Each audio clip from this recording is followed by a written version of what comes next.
They break this window. I just said there. They won't break. They're not robbing now. They're not robbing us. So. They're not getting anybody, Abi. No, I don't know. Everybody just. Where's the driver? The driver don't run. Come out. I don't even know. Say you know who?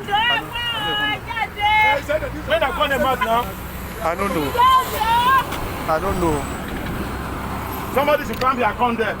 They should come out. No, some enter here too. I see where people were running. Some enter here. They came.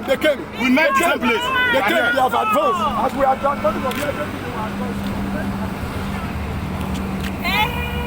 Now what? First time. My first time with this too. First time. And I hear they break the door for here. First time. Now first time.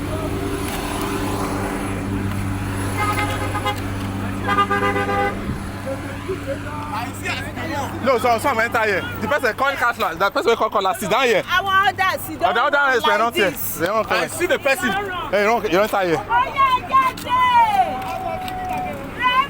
They are full inside the motor. We full now. They don't want anybody drag them back. No. I said that Take care. Now toy van, they tell us stand there. They just begin to operate safe. They just fish it now.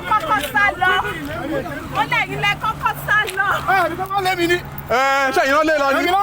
Hey, they're for sure. I said they're for sure now.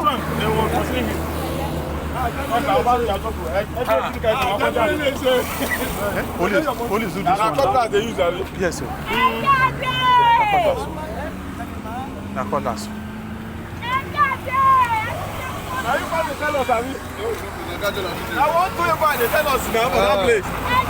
When I see policeman say, I see the fear. Say make no be say that they go enter, go wear police uniform. Hello? I got there, what's it now?